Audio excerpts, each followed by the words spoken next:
Good morning friend.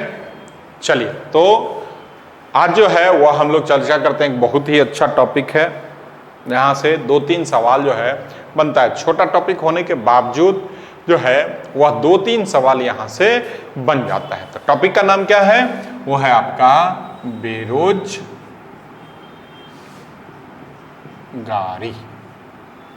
अंग्रेजी में इसको कहते हैं अनएम्प्लॉयमेंट। अब बेरोजगारी किसको कहते हैं? आप लोग बेरोजगार हैं क्या? सभी लोग कहेंगे हाँ सर बेरोजगार हैं।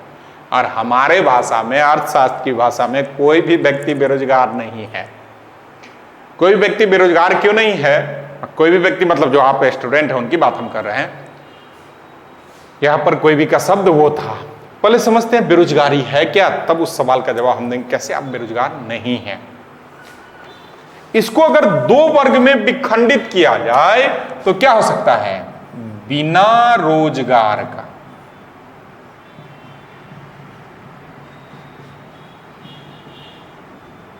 क्या हो सकता है? बिना रोजगार का जो भी व्यक्ति, उसको क्या कहेंगे? बेरोजगार। प्राचीन काल में जब भी चर्चा हो, अगर हम उसको इतिहास से जोड़ा जाए तो बेगारी प्रथा वगैरह अपने यहां पहले से चला आ रहा है।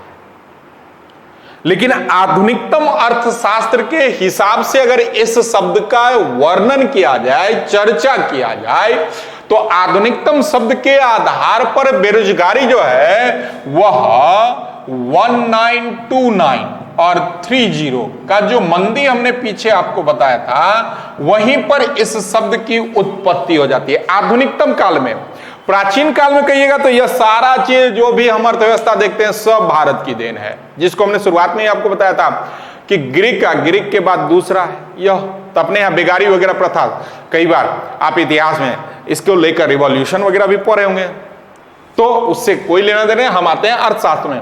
तो अर्थशास्त्र में आधुनिकतमता के आधार पर 1929 में मंदी के समय में इस चीज का चर्चा हो गया, या इस शब्द की और गरीबी दोनों शब्द की वर्णन जो है वह इसी मंदी के समय में। मंदी आपको हमने बताया है, तो आप जल्दी जल्दी हमें बता दें कि मंदी कहां, क्या बताए थे मंदी को लेकर, जल्दी से बता दें। मंदी मतलब वैसा सिचुएशन जहां पर क्या हो, उत्पादक अपना उत्पादन लेकर बैठा हो, बाजार में उपलब्ध और खरीदार क्या हो, न हो, तो उसे क्या कहेंगे? मंदी। अब जब वस्तु बिकेगा ही नहीं तो जो भी उत्पादक वर्ग हैं, क्या वह व्यक्ति जो है वह अपना एम्प्लॉय को रखेगा? नहीं रखेगा, तो वो क्या कहलाएगा? बेरोजगारी। तो बेरोजगारी शब्द की उत्पत्ति कब हुई थी? 1929 या 1929 30 के मंदी में, आधुनिक काल में बेरोजगारी शब्द की उत्पत्ति आती है। अब आते हैं बेरोजगारी होता क्या है, किसको कहते हैं? बेरोजगारी कहा जाता है कि जब कोई भी व्यक्ति कार्य करने की इच्छा रखता है, जब कोई भी व्यक्ति कार्य करने की इच्छा है, योग्यता है, एक निश्चित मजदूरी पर कार्य करना चाहता है और उसे उसकी योग्यता और एक निश्चित मजदूरी के आधार पर कार्य प्राप्त न हो, तो वह क्या कहलाएगा? बेरोजगार कहलाएगा। कोई दिक्कत? चलिए आगे बढ़ते हैं। तो आगे क्या है? यह बेरोजगारी 3 चीजों में निर्भर करता है। 3 में से एक भी चीज कमजोर हुआ, चाहे किसी क्षेत्र का, किसी राज्य का, किसी देश का, तो उसमें क्या वृद्धि हो जाएगी? बेरोजगारी की वृद्धि हो जाएगी। यह 3 चीज क्या है? तो पहला है वो है आपका इच्छा। दूसरा क्या है? वो है आपका क्षमता। तीसरा क्या है? वो है आपकी योग्यता। अगर इन 3 चीज पर कोई भी देश, कोई भी राज्य नियंत्रण करता है तो इसमें कमी, किसी भी एक चीज में कमी दिखलाई पड़ा, इसमें वृद्धि है। आप कहेंगे किस आधार पर? अब आते हैं किस आधार पर। जैसे हमने अभी कहा कि क्या आप बेरोजगार हैं? आपने कहा हाँ सर हम बेरोजगार हैं। नहीं, हम बेरोजगार नहीं हैं। जैसे समझिएगा, आप जो भी स्टूडेंट वर्ग हैं वह कहीं भी रहकर तैयारी कर रहे हो, आप अपने घर पे रह के तैयारी कर रहे हो, बाहर आकर तैयारी कर रहे हो, पटना रह रहे हो, दिल्ली रह रहे हो, इलाहाबाद रह रहे हो, मध्य प्रदेश में कहीं रह रहे हो, आप कहीं भी रह रहे हो, तो आपके रहने के लिए आपके पेरेंट्स आपको क्या करते हैं, प्रत्येक मंथ पैसे भेजते हैं, हाँ या ना, भेजते हैं। तो प्रत्येक मंथ पैसा आपको क्यों आता है? क्योंकि आप उन शहरों में रहकर क्या कर रहे हैं, तैयारी कर रहे हैं, मतलब पढ़ने के लिए रह रहे हैं। तो पढ़ने के लिए अगर आप रह रहे हैं तो आपका काम क्या है, पढ़ना, और उस काम के बदले आपको क्या मिलती है, पैसा। तो आपको आपकी योग्यता के अनुसार मिल रहा है कि नहीं मिल रहा है, मिल रहा है। तो आपको आपकी योग्यता के अनुसार पेमेंट हो रही है, लेकिन आप क्या कर रहे हैं, बिल्कुल सरकारी नौकरी कर रहे हैं कि तनख्वाह तो चाहिए हमें समय पे, काम आज के जगह कल भी हो सकता है। तो दोस्त ऐसा न करें, ठीक ना, ऐसा बिल्कुल नहीं करिए। जो भी मान लीजिए सिंपल सा दिहाड़ी मजदूर भी काम करने आता है तो वो 8 घंटा काम करने के एवज में आपसे मजदूरी लेता है, तो आप तो कम से कम अपने लिए काम कर रहे हैं, तो उसको ईमानदारी पूर्वक क्या करें, करें। कहा ही गया है अक्लमंद के लिए इशारा काफी है। तो यह 3 चीज, इच्छा, क्षमता और योग्यता। अब देखिए, जैसे इच्छा है कि हमें क्या करना है, नौकरी लेना है, क्षमता भी है, पर क्या है, उसके अनुसार आपकी योग्यता नहीं है। तो उसके अनुसार योग्यता नहीं है, क्या हो रही है, फिर आते हैं, इच्छा भी है, योग्यता भी है, पर कैपेबल नहीं है, जहां पर जिस चीज की तैयारी होती है वहां नहीं जा सकते हैं, क्षमता नहीं है, क्या हो जाएगा, क्षमता भी है, योग्यता भी है, इच्छा ही नहीं है वो काम। मान लीजिए घर वाले कह रहे हैं कि आईएएस बन जाओ, वो बन जाओ, और इच्छा ही नहीं है, नहीं बैठ कर ही वो करना है। तो इस 3 चीज को अगर सुधार लिया जाए तो रोजगार में सृजन सरकार के द्वारा या जो भी वजह जहां के लोग हैं, और इस 3 चीज में एक भी कमी आएगी तो किसकी वृद्धि हो जाएगी, बेरोजगारी की वृद्धि हो जाएगी। कोई दिक्कत? चलिए आगे बढ़ते हैं। तो NSSO, national sample survey organisation, अब कई जगह क्या, अधिकांश जगह वर्तमान की सरकार जो है ऑर्गेनाइजेशन के स्थान पर परिवर्तित कर ऑफिस कर दिया है। हो सकता है नया वगैरह जो आप देखेंगे कहीं पर NSSO, तो वहां लिखा होगा नेशनल सैंपल सर्वे ऑफिस। तो दोनों समझ लीजिए, national sample survey organisation, national sample survey office. इसका ईयर याद रखिएगा, पूछा है कई दफा NSSO की स्थापना कब की गई। तो NSSO की स्थापना 1950, NSSO की स्थापना 1950 ईस्वी में भारत सरकार के द्वारा किया गया। 1950 ईस्वी, 1950 में इसकी स्थापना की गई।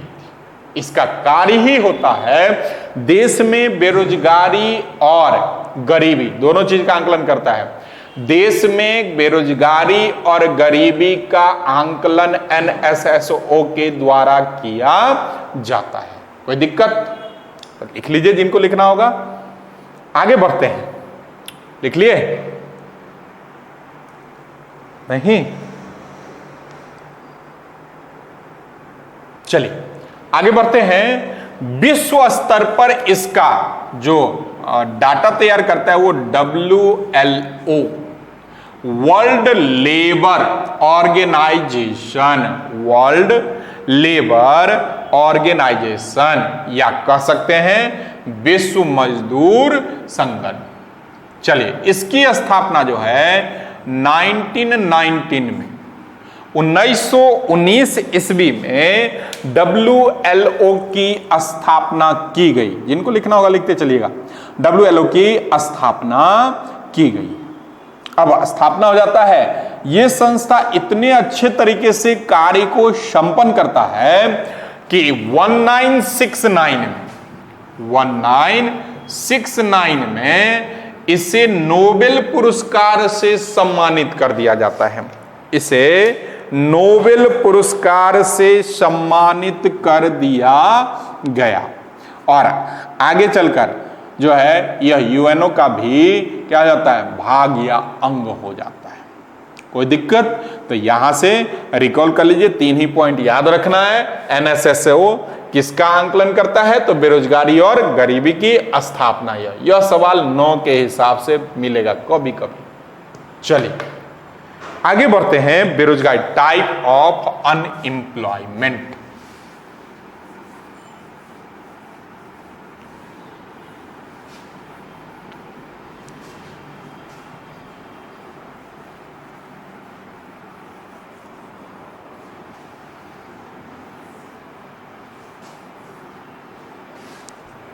Type of unemployment.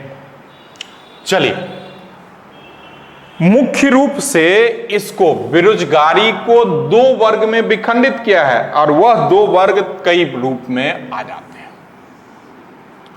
पहला है वो है आपका ग्रामीण क्षेत्र की बेरोजगारी।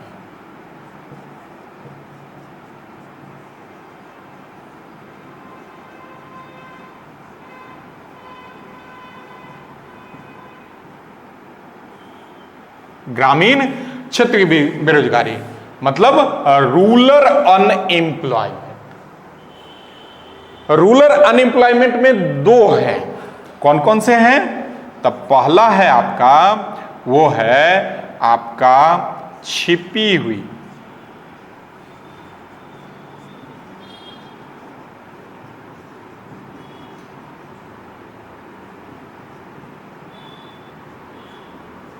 या इसी को कहा जाता है प्रच्छंद बेरोजगारी।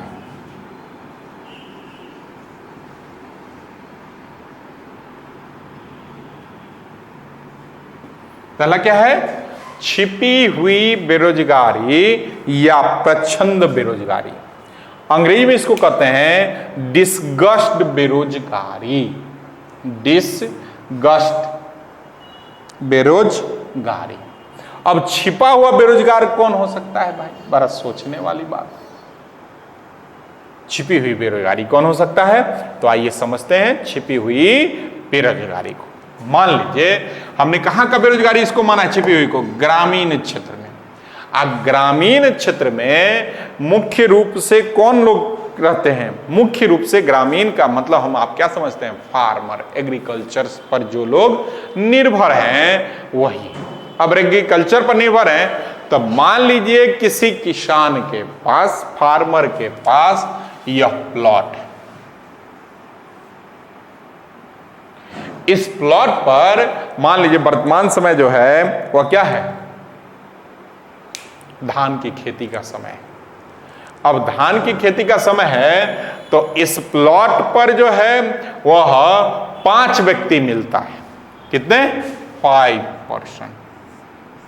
5 व्यक्ति मिलकर इस प्लॉट पर 5 व्यक्ति मिलता है और मिलकर जो है वह लोग जितना भी एफर्ट होता है सारे एफर्ट को लगा देता है।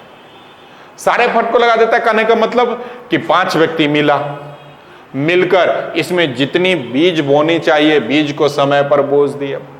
जब बीज को समय पर बोया, समय समय पर उस बीज में पानी को डाला गया, समय समय पर जो भी खाद वगैरह का उपयोग करना था वो डाल दिया गया। अब सारा चीज इस पर डाल दिया गया तो जब फसल को काटने का समय आया, उसको फसल के रूप में बनाने का समय आया तो इससे निकला मान लीजिए 100 केजी अनाज। कितना निकला? 100 केजी अनाज। अब इससे 100 केजी अनाज निकला, कोई दिक्कत नहीं। मान लीजिए नेक्स्ट यही प्लॉट था और इस प्लॉट पर 5 के जगह 4 लोग कार्य किए। नेक्स्ट में कितने लोग कार्य किए? 4 लोग कार्य किए। वह सारा काम को संपन्न किया गया जो 5 लोग मिलकर किए। मतलब खेत की जुताई की गई, उसमें उतना ही अनाज था जो पिछले वर्ष डाला गया था, उतना ही उसी समय पर पानी वगैरह डाला गया, और सब कुछ वही था जो 5 व्यक्ति मिलकर। बस अंतर क्या था कि उस समय 5 पर्सन थे, अब वर्तमान में कितने हैं? 4। पुनः जब अनाज उपजने का समय आ गया, अनाज को छांटने वगैरह तैयार करने का टाइम आ गया, तो देखा गया कि 4 व्यक्ति मिलकर भी उत्पादन कितना किए? 100 केजी। तो वह एक व्यक्ति जो नहीं था, कारण कुछ भी हो नहीं होने का, उसे नौकरी लग गई हो, उसकी मृत्यु हो गई हो, बीमार हो, कहीं दूसरे जगह चला गया हो, कारण कुछ भी हो, मतलब उस एक आदमी के रहने या न रहने पर उत्पादन पर कुछ भी फर्क दिखलाई नहीं पड़ा। जब उत्पादन पर किसी प्रकार का फर्क दिखलाई नहीं पड़ा तो हम कह सकते हैं कि वह एक आदमी क्या था? बेरोजगार था। तो इससे इस प्रकार के जो भी व्यक्ति होंगे उसे क्या कहेंगे? छिपी हुई बेरोजगारी, या प्रच्छन्न बेरोजगारी, या डिसगस्ट बेरोजगारी। कोई दिक्कत? चलिए समझ गए। दूसरा है वो है आपका मौसमी बेरोजगारी। सब ग्रामीण क्षेत्र की ही बात करें अभी। मौसमी बेरोजगारी, इसको अंग्रेजी में कहते हैं सीजनल अनएम्प्लॉयमेंट। सीजनल अनएम्प्लॉयमेंट किसको कहते हैं? मौसमी बेरोजगारी को। कोई दिक्कत नहीं। अब सीजनल बेरोजगारी कैसे होगा? तो हम सभी वर्ग जानते हैं कि हमारे भारत में मुख्य रूप से जो है अधिकांश जगह 3 वर्ग में फसलों को बांट दिया गया है। अब 3 वर्ग में फसल को बांटा गया है। कौन कौन सा वर्ग? तो पहला है वो है आपका खरीफ फसल। पहला क्या है? खरीफ फसल।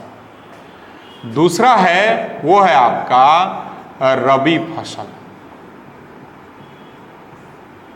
और तीसरा है वो है आपका जायद या मौसमी फसल।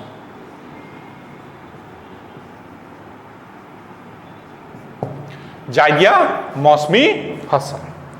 अब फसल खरीफ फसल, तो इसको मुख्यतः क्या क्या आता है? 2 वर्ग में भी खंडित। मान लीजिए मौसमी फसल को जो है इसका एक तरफ लिख देते हैं बुआई या बोया जाता है, बोना,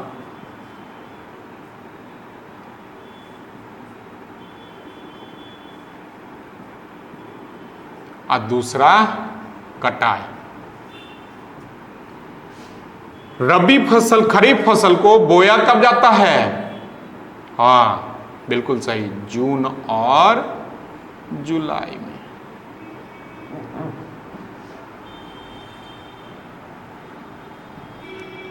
काटा कब जाता है? नवंबर और दिसंबर। रबी फसल को दोस्त कब किया जाता है? रबी फसल को बोया जाता है नवंबर और दिसंबर में बोया जाता है, और मार्च अप्रैल में काटा जाता है।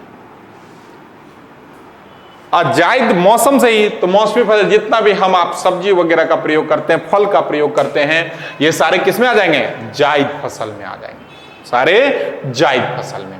अब खरीफ फसल, कभी काल हम लोग बहुत कंफ्यूजन होते हैं, आगे एग्रीकल्चर बताएंगे ही कंफ्यूजन क्या होते हैं। तो किसको कहेंगे खरीफ फसल, किसको कहेंगे जायद फसल, किसको कहेंगे रबी? जायद से तो नहीं, रबी और खरीफ में पूछा जाता है। तो चलिए एक छोटा सा लॉजिक देते हैं, समझ जाइएगा आसानी से, और छांटने में भी सुविधा होगी। कोई याद करने की आवश्यकता नहीं है कि धान को खरीफ में रखें कि रबी में रखें, गेहूं को खरीफ में रखें कि रबी में रखें, या सरसों को किस में रखें। आइए समझते कैसे। खरीफ फसल, अगर आप इसको मिटाते हैं दोस्त, लिख लिए ना, चलिए अगर आप मान लीजिए कि गांव से बिलोंग करते होंगे, कहीं भी चाहे जाते हो ना जाते हो, गांव से अगर आपके पेरेंट्स आप बिलोंग करते हैं तो एक शब्द गांव में प्रचलित होता है। और नहीं भी गए शहर में भी रहे होंगे तो अभी कुछ समय बाद या ठंडे के मौसम में देखिएगा बहुत सारा न्यूज वाले भी दिखाते हैं कि हरियाणा के लोगों के द्वारा खरपतवार को, पराली को जलाया गया और जिस कारण जो है पॉल्यूशन में क्या गई वृद्धि। तो वहीं पर एक शब्द है खर।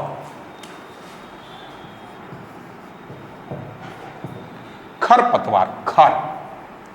अब देखिए खर किसको कहते हैं, जो लोग ताल्लुक रखते हैं वो जान गए होंगे खर किसको, जो नहीं जानते हैं वो देखिए। ये मान लीजिए समझने के लिए कि धान का क्या है, पेड़ है, और इसी पेड़ के ऊपर यह शीश लगा होता है। धान जहां बनता है फैलता है उसको क्या कहते हैं, शीश कहते हैं, और इस भाग को कहा जाता है खर। इसको क्या कहा गया, खर। तो खरीफ फसल उस फसल को कहा जाता है जिसमें क्या पाया जाए, खर पाया जाए। खरीफ फसल उस फसल को कहा जाता सॉरी खरीफ फसल उस फसल को कहा जाता है जिसमें क्या पाया जाए, खर पाया जाए। यहां पर एक्सेप्शनल अपवाद में एक चीज होगा, गेहूं। अपवाद में एक चीज क्या हो जाएगा, गेहूं। तो गेहूं को छोड़कर वो सारा चीज जिसमें क्या पाया जाए, खर पाया जाए, वो क्या आ जाएगा, खरीफ फसल। तो छांट लीजिए। नहीं समझ में आया होगा, दिक्कत होगा तो रबी से समझ जाइए कि किस में खर पाया जाता है, किस में नहीं पाया जाता है, कौन उतना वो करे। तो चलिए रबी से समझते हैं। और रबी फसल कहता है कि गेहूं के साथ मोटा अनाज को शामिल कर लो। गेहूं के साथ क्या कर लो, मोटे अनाज को शामिल कर लो। अब मोटा अनाज भी ना समझ में आए तो जो भी आप दाल के रूप में प्रयोग करते हैं, सब्जी के रूप में प्रयोग करते हैं। अब दाल के रूप में क्या प्रयोग करते हैं आप, तो दाल के रूप में आप अरहर या तोर का करते हैं, मसूर का करते हैं, मटर करते हैं, तो वह मोटा अनाज आता है। तो गेहूं के साथ साथ मोटे अनाज को, गेहूं के साथ साथ मोटे अनाज को शामिल कर दिए तो रबी फसल वो नहीं है, तो उसमें क्या बच जाएगा, खरीफ फसल। जायद या मौसमी फसल, जो भी आप फल सब्जी का उपयोग करते हैं वह जायद और मौसमी फसल है। अब कोई दिक्कत, अगर दिक्कत तो फिर एग्रीकल्चर का टॉपिक में आपको और क्लियर कर देंगे। अभी हम लोग क्या पढ़ रहे हैं, अनएम्प्लॉयमेंट। तो अब आइए जिस अनएम्प्लॉयमेंट की हम बात कर रहे थे, मौसमी, सीजनल।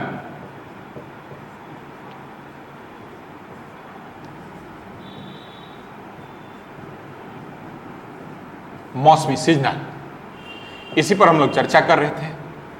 अब यहां पर पुनः लौट कर आइए। यहां पर देखिए क्या कहा गया है कि खरीफ फसल को बोया कब जाता है, जून और जुलाई में, और काटा कब जाता है, नवंबर और दिसंबर में।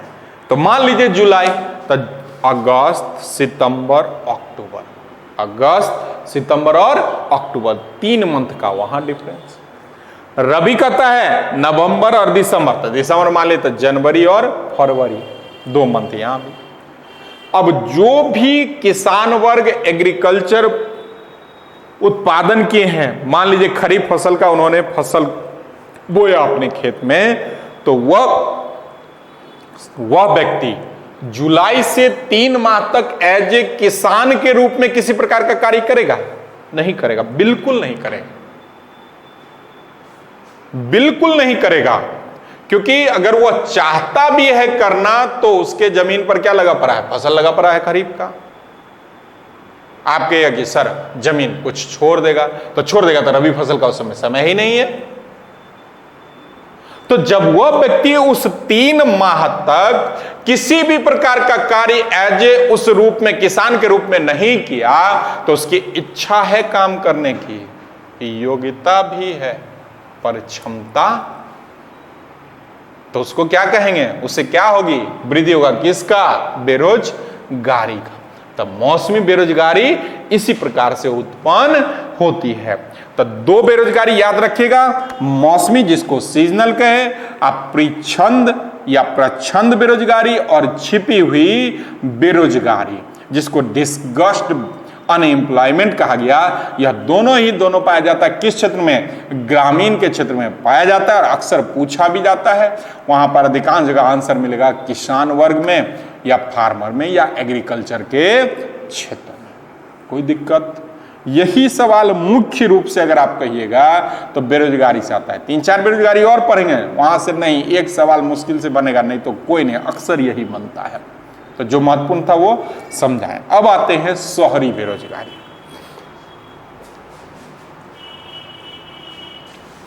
मिटा रहे हैं।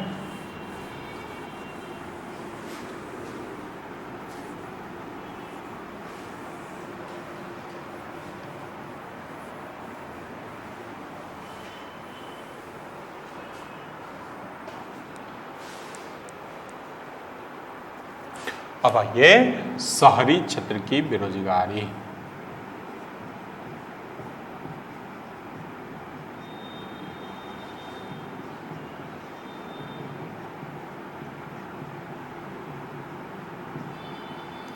पहला है वो है आपका संरचनात्मक।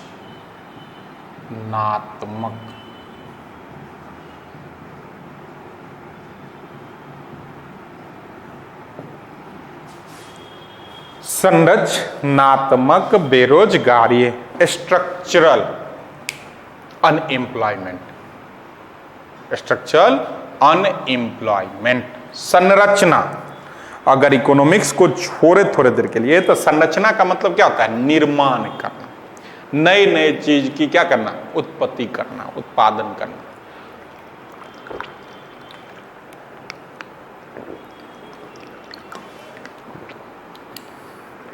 तो मन में बना होगा सर उत्पादन बढ़ेगा तो बेरोजगारी थोड़े ना बढ़ेगा। संरचनात्मक बेरोजगारी। अब संरचनात्मक बेरोजगारी कैसे होगी? हमने कहा ना, इसका कुछ भी कारण हो सकता है। कुछ भी कारण मतलब राजनीतिक कारण भी हो सकता है, धार्मिक कारण भी हो सकता है, टेक्नोलॉजिकल कारण भी हो सकता है, कुछ भी हो सकता है। इसको कहते कम समय के लिए उत्पन्न होना। जैसे समझ, मान लीजिए कुछ समय पीछे जाकर झांकिए, अपने बचपन में चले जाइए, तो आप देखते होंगे कि अधिकांशतः कार्य जो है वह मैनुअली होता था। मैनुअली मतलब हमारे आपके द्वारा, मानव के द्वारा लिखा पढ़ा जाता था। लेकिन जैसे जैसे टेक्नोलॉजी में वृद्धि हुई, वैसे वैसे वहां से मानव की संख्या में क्या आ गई? कमी हो गई। जैसे पहले अगर मान लीजिए किसी का लिखने पढ़ने का काम होता था तो 2 लोग 3 लोग 4 लोग मिल लिखते थे। जैसे मान लीजिए कोर्ट कचहरी में ही, थाने में ही पहले क्या होता था? केस वगैरह लिखा जाता था, कोर्ट के चीजों को दर्शाया जाता था, तो 2-3 एम्प्लॉय होते थे। जैसे टेक्नोलॉजी डेवलप किया, लाकर क्या शामिल कर दिया गया? डेस्कटॉप को शामिल कर दिया गया। अब डेस्कटॉप जैसे ही आया तो लोगों की कार्य क्षमता में वृद्धि होगी, कमी होगी? वृद्धि होगी। अब कार्य क्षमता में वृद्धि हुआ तो जो 2-3 व्यक्ति थे उस डेस्कटॉप को चलाने के लिए अब कितने चाहिए? 1 व्यक्ति चाहिए। पुनः टेक्नोलॉजी बढ़ा, मान लीजिए वही 1 व्यक्ति था, एक हेल्पर के रूप में कोई दूसरा होगा, फिर टेक्नोलॉजी बढ़ा और डेस्कटॉप के जगह पर क्या आ गया? लैपटॉप आ गया। अब डेस्कटॉप का काम हुआ व्यक्ति ऑफिस में करता होगा तो 8 से 10 घंटा करता होगा।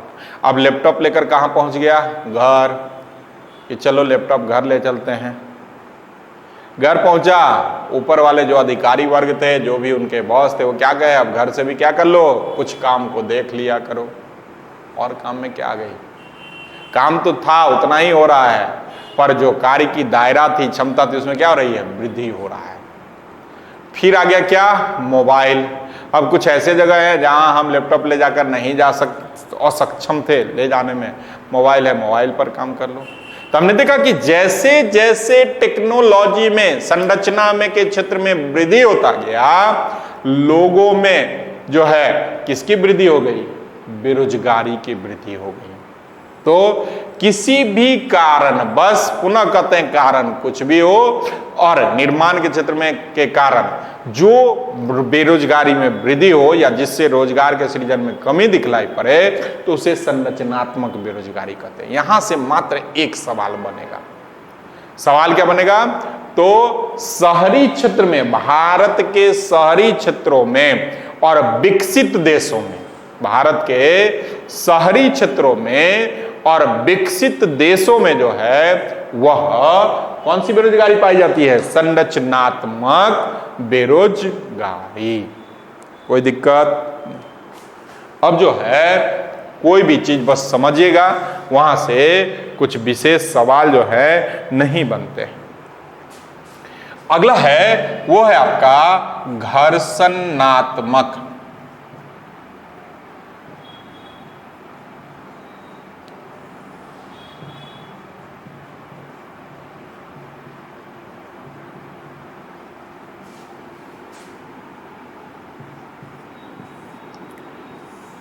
Frictional unemployment. Frictional unemployment. अब घर्षण, घर्षण मतलब जैसे मान लीजिए हम यह चल रहे हैं तो घर्षण के कारण ही चल रहे हैं। तो आप कहिएगा कि सर घर्षण साइंस का है तो कहां से पहुंच गया इकोनॉमिक्स में? तो शायद आपको बताए होंगे, नहीं बताए। इकोनॉमिक्स जो है वह साइंस भी है और आर्ट्स भी है। एक मिनट में समझा देते हैं कैसे साइंस है कैसे आर्ट्स है। साइंस क्या कहता है कि हम दिन प्रतिदिन नए चीजों को खोज करते हैं, वही साइंस। आर्ट्स क्या कहता है? खोजे हुए चीजों को संग्रह करके बचा के हम रखते हैं, वो कला है। और दोनों चीज इसमें, दोनों गुण दिखलाई थे इसमें, मतलब ये अर्थशास्त्र में दिखलाई पड़ता है। कैसे दोनों गुण दिखलाई पड़ता है? तब पिछले क्लास में हमने आपको बताया था, याद करिए। मैन भैट, मोड भैट,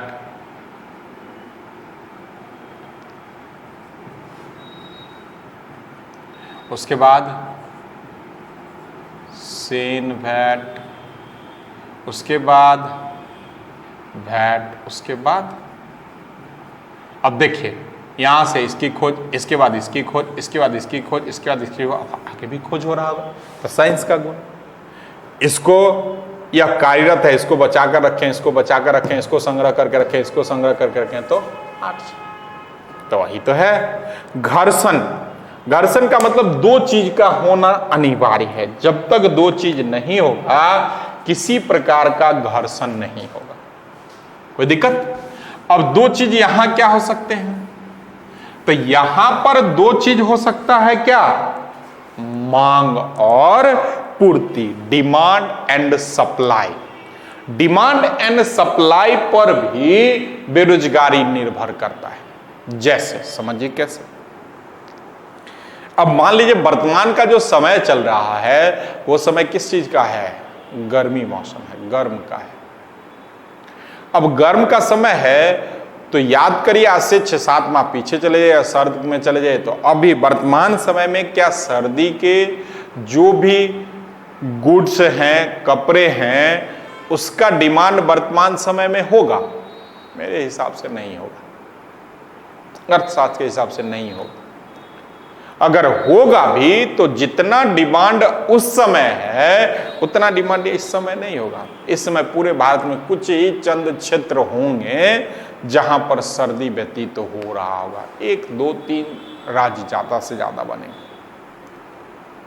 लेकिन अगर सर्द के मौसम में चले जाते हैं तो दक्षिण भारत के कुछ राज्यों को छोड़ दिया जाए तो हम कह सकते हैं संपूर्ण भारत में सर्दी होगी। अब जब संपूर्ण भारत में सर्दी होगी तो उस समय सर्द कपड़े या जो भी गुड्स हैं, वस्तुएं हैं सर्दी के मौसम के, उसका डिमांड क्या होगा? अधिक होगा। अब उसका डिमांड यदि अधिक होगा तो हम क्या कर सकते हैं? उस समय उत्पादन अधिक करेगा। जो भी उत्पादक वर्ग होगा उत्पादन क्या करेंगे? अधिक करेंगे। तो अधिक करेंगे तो मान लीजिए